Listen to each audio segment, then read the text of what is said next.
Ano nga bang pwedeng gawin sa Maple Grove? Super niche topic, but I want to show you what we do in Maple Grove, guys. Kuya, pawak po. Una, syempre, kung kaya niya mag-tumbling or may confidence kayo, tumbling kayo. Kasi masaya yun. Diba? Tuwan-tawa. Oh, ayan. Physically fit, physically fit, physically. So, Maple Grove has this area kung saan ka pwede mag-rent ng bike and parang go-kart, ayan. So, may mga kids dyan naglalaro. Perfect siya sa family or friends din. Tapos, syempre, di mawawala mga food. Sobrang dami niyan. Hindi ko na rin napakita iba. Pero, ayan sila. I tried to record everything. Favorite so, mo, ayan, love? sila lahat. But the main thing, guys, is to exercise. So, walking, running, or jogging. Kung ano yung mga ginagawa nyo. Minsan, may nagbabadminton pa dyan. So, I do this, syempre, to stay healthy.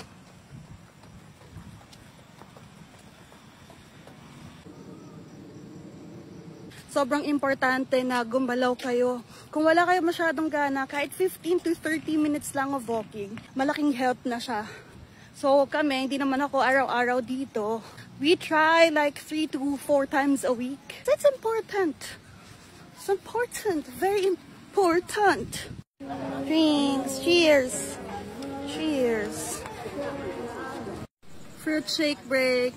I have melon. Sobrang sarap nito. Marami pa dong pagkain. Hindi ko na nga napakita yung iba pero madami doon, mura at masarap. So there you go, guys. Yung iba kong sinabi medyo pa-joke siya, pero I want to focus about the fact that Maple Grove is a place where you can relax, where you can do some exercise, tapos tambay and quality time with your friends and your family. Pero usually pupunta talaga kami dito kasi to exercise. So ayun, I want to focus on that as well. Kasi I think it's really important na gumalaw tayo. Again, 15 to 30 minutes of your time walking, okay na yun. So super good na siya. So yeah, I think that's it.